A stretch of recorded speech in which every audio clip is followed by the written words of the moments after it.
Espace TV, le 22h.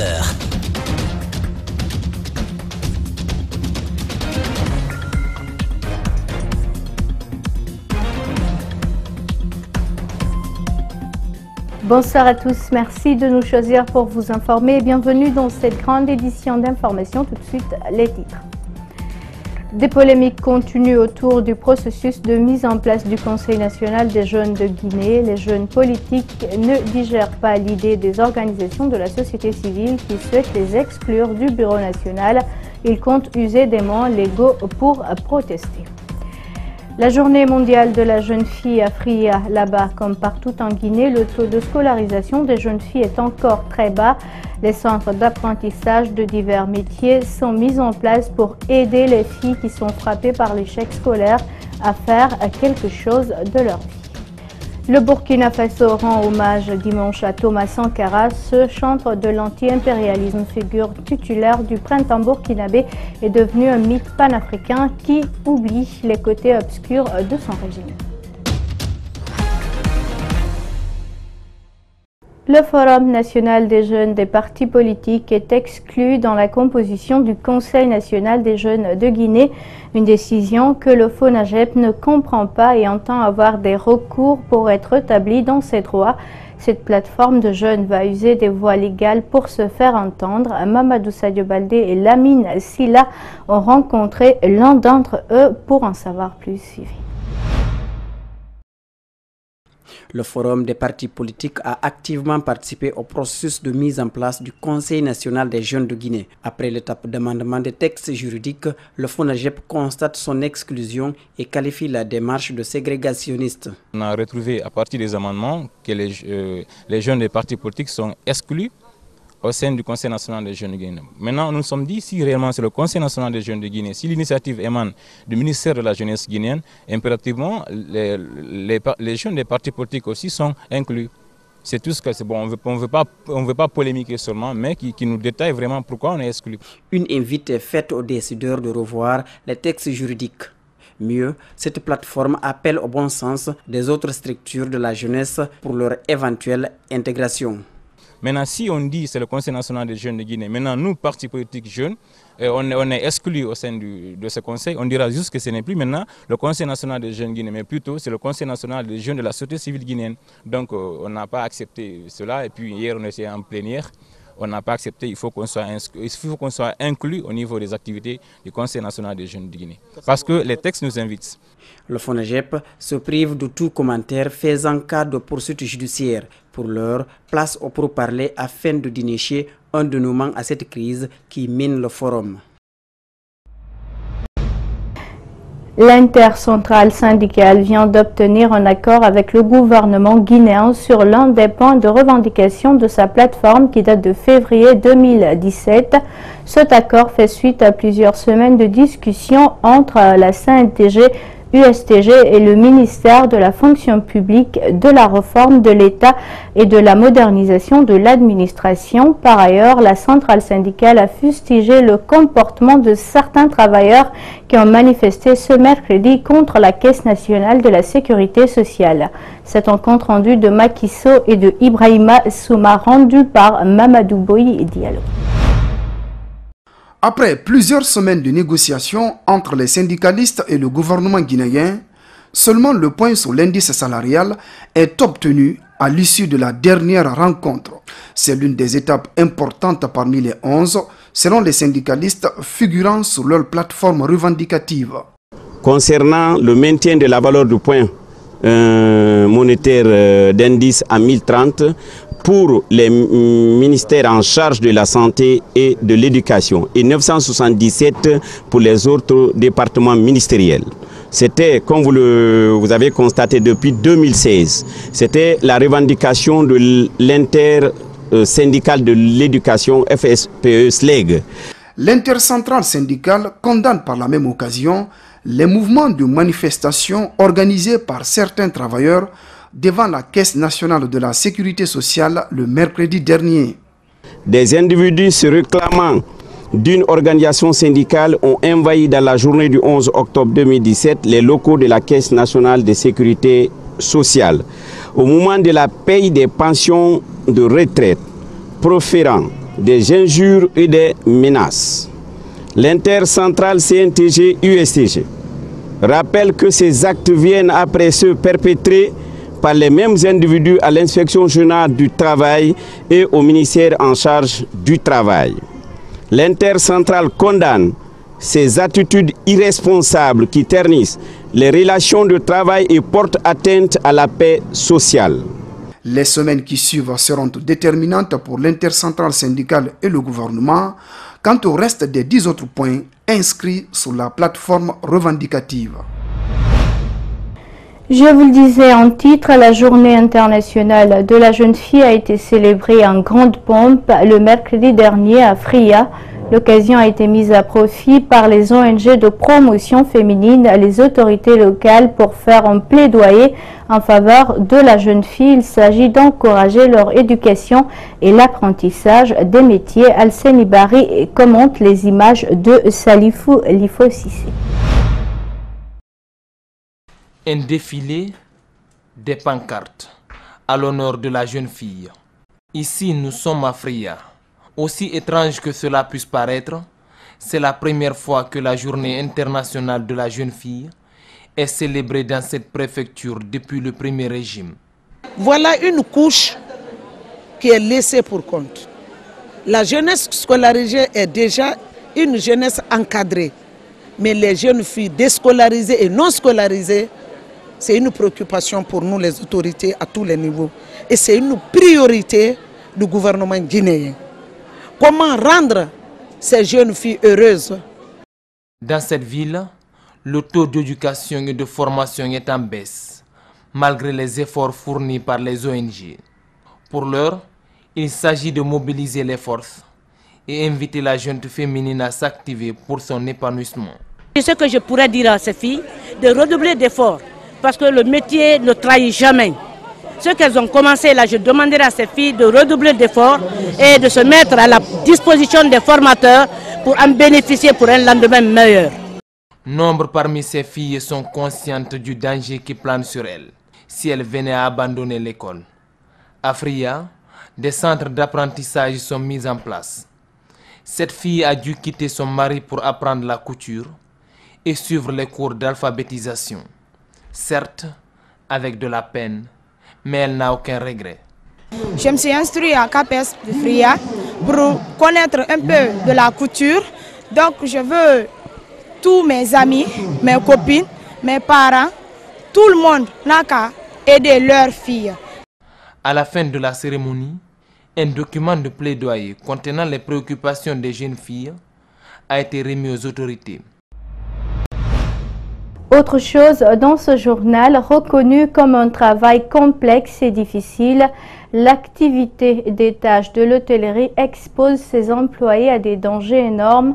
Des réflexions pour de meilleures conditions de travail avaient lieu ce vendredi à l'occasion du lancement de la campagne mondiale sous le thème « Sécuriser mon lieu de travail ».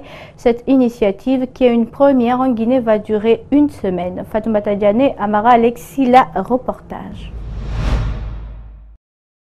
Ils sont souvent victimes d'abus sexuels, de violences physiques et font face à de multiples tâches à la fois. Ces employés des tâches d'hôtellerie sont préoccupés par cette question. Ces dernières années, l'exercice de ce métier est devenu plus difficile à cause des matelas et duvets devenus plus lourds, des portes de douche en verre et les miroirs et surfaces brillantes. Moi, personnellement, j'ai une maladie que j'ai prise là-bas parce que j'ai un problème de veine. Ça, c'est quoi? On peut faire banalement 4 à 5 heures de temps en train de travailler, sans repos, sans pause. Vous voyez? Donc, j'ai une insuffisance de veine. Vu l'importance de l'hôtel dans le développement du tourisme d'un pays, l'Union internationale des travailleurs de l'alimentation, depuis 2013, a lancé une campagne mondiale dénommée « Sécuriser mon lieu de travail ». Cette procédure permet d'éviter les blessures tant physiques et psychologiques au travail. Et quand on a des bons hôtels et qu'on n'a pas un personnel qualifié pour entretenir ces hôtels, pour créer une condition de séjour des clients dans de bonnes conditions, ça ne peut pas marcher. À l'occasion de cette campagne, ces travailleurs demandent le respect de leurs droits, tels que la rémunération égale pour un travail égal, des lieux de travail équipés de protection contre les agressions physiques et surtout un travail en équipe de 2 pour partager la charge et minimiser les risques de lésions et de harcèlement. D'abord, on appelle un bel hôtel, c'est quand les chambres sont bien faites, c'est quand les chambres sont propres, c'est quand tout est bien nettoyé. Ça, c'est très important. Donc, j'appuie leur métier parce que c'est indispensable pour la satisfaction clientèle et la vente de notre pays au niveau international. Cette campagne s'étendra sur une semaine et chaque pays aura le droit de choisir le jour de célébration qui lui convient et la façon de la célébrer. Et puis la construction des murs sur le long de l'autoroute et aux abords des marchés saluée par une grande partie des populations et des usagers de la route. L'initiative est du gouvernorat de la ville de Conakry et du ministère des Travaux publics au grand marché de Madina et de Matoto. Les femmes vendeuses se frottent les mains et indiquent que désormais elles sont sous protection. C'est un reportage de Mohamed Valek Touré et de Tierno Sadouba. Ces travaux réalisés par le département des travaux publics sont appréciés par bon nombre de commerçants de ce grand rond-point de Matoto. Autrefois calvaire pour les usagers, la circulation est rendue fluide à cet endroit grâce à ces murs encore en chantier. La clôture que j'en fais là, c'est pour nous sécuriser. Non seulement ça va beaucoup diminuer l'embouteillage, parce que finalement, presque l'embouteillage va finir. Parce que la route est bien faite, ils ont bien fait la clôture. Et non seulement là où les piétons aussi marchent, ça aussi c'est plus favorable même. L'absence de ces murs encourageait l'incivisme de certains usagers qui venaient occuper le trottoir. Conséquence, les accidents étaient fréquents.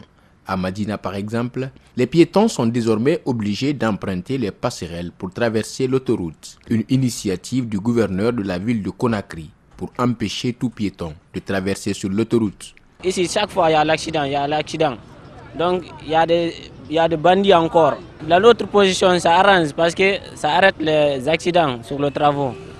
Des artères principales ne sont plus envahies comme avant. Et un détour dans la ville minière de Sangaredi, une ville dont la propriété était d'un temps réputée meilleure comparativement à tant de villes du pays, est en passe de connaître une insalubrité notoire pour cause des branchements anarchiques des tuyaux dans les caniveaux d'évacuation des eaux de ruissellement, un phénomène qui à ce jour plonge les citoyens dans un désastre sanitaire avec des risques de pathologie assez élevés. Suivez plutôt ce commentaire de Kadia Diallo. Loin de se méprendre, nous sommes au centre-ville de Sangaredi. Des tuyaux logés dans les caniveaux d'évacuation des eaux de ruissellement. Ce réseau de conduits d'eau est anarchique aux yeux de certains spécialistes de la plomberie. Dans la réalité, les eaux de robinet consommées dans cette localité réputée pour son aridité se trouvent affectées. De nombreux ménages font recours à ces tuyaux pour s'approvisionner pendant la période de sécheresse. Le constat pendant cette saison des pluies se passe de commentaires.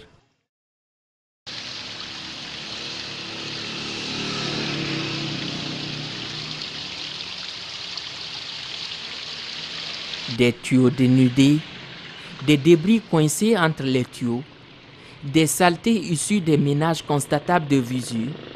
Certaines installations sont placées aux abords des caniveaux d'évacuation de ces eaux de ruissellement, dans l'optique de les épargner d'une éventuelle infiltration des particules extérieures. Cependant, les fossés sont parfois submergés par les eaux accompagnées de débris. L'unique interrogation qui demeure sur les lèvres, comment pallier cet état de fait au moment où cette tâche incombe à la compagnie des bauxites de Guinée, qui dans son plan ne se sent pas obligé de faire face à cette menace à la santé des populations riveraines, qui parlent de l'absence de l'État dans la zone. À l'heure où le prix de la viande est en hausse, les charcutiers sont confrontés à un manque criard de la clientèle. Cette situation conduit la plupart de ces vendeurs de viande à abandonner le métier de peur d'enregistrer des pertes énormes. Les difficultés au quotidien des charcutiers, nos reporters Abdourahmane Ba et Ibrahima Sori Kamara sont allés à leur rencontre à suivre. Coup de machette sur la viande. Un charcutier à l'attente de sa clientèle découpe les gros morceaux de viande. Sur sa table, 2 qualités de viande, une cuisse nouvellement achetée chez les bouchers et une autre depuis hier. Une réalité qui rétracte certains clients. Il y a certains clients qui sont venus et ils veulent seulement la viande simple, alors qu'on ne peut pas vendre seulement la viande simple. Mais toujours, si elle est venue, on va se discuter jusqu'à autrui. Des fois ils sont achètent, des fois on n'achète pas. Les charcutiers sont ravitaillés par les abattoirs, parfois avec crédit, mais avec la cherté des prix, la clientèle se fait rare et la viande est amenée à pourrir. Cette perte accumulée a des conséquences sur l'émergence des charcutiers. Non, il y a des pertes là-dedans. Même nos amis ils vont courir dans ça, dans les affaires là. Parce que s'il n'y a pas marchement, la viande reste pourrie. Là, il n'y a pas l'argent là où tu vas gagner l'argent, aller payer ça. Ils vont t'enfermer. La viande est vendue aujourd'hui à Conakry à 37 000 francs le kilo. Avant la fête de l'Aïd el-Kébir, elle se vendait à 35 000 francs. Ces spécialistes de la viande demandent l'implication de l'État pour la réglementation du secteur. On voulait demander à l'État l'aide qu'il qu'à nous essayer de nous aider pour diminuer le prix de la viande. Et si le prix est diminué, la viande, les gens vont manger la viande, mais le prix est cher. En attendant une suite favorable de la part des autorités guinéennes, la plupart de ces charcutiers abandonnent le métier, faute de paiement des crédits contractés dans les abattoirs. Parlons culture, maintenant le concert de l'artiste nigérian Davido, initialement prévu ce dimanche, est reporté pour le 22 octobre 2017. L'annonce a été faite ce vendredi par les productions Tidjane World Music et ses partenaires. Ce report est lié à un cas de force majeure survenu dans le calendrier de l'artiste Davido. Plus de précisions avec Maria Mafodé Kamara, Aboubakardine Kamara. L'équipe managériale de la star Davido, en commun accord avec les productions Tidjane World Music, ont décidé de reporter ce méga concert pour le dimanche 22 octobre sur l'esplanade du Palais du Peuple. L'organisateur donne les raisons.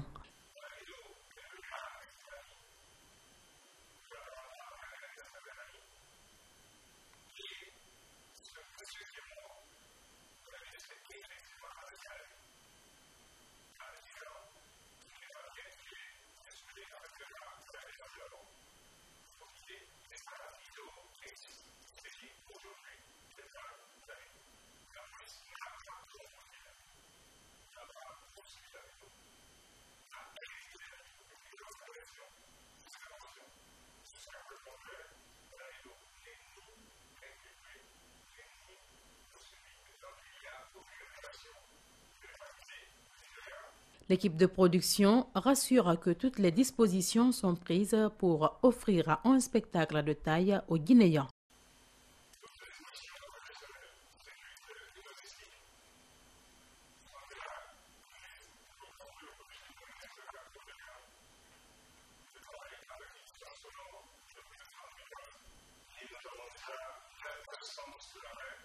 La star nigériane doit partager la scène avec 2 artistes guinéens qui promettent de donner le meilleur d'eux-mêmes.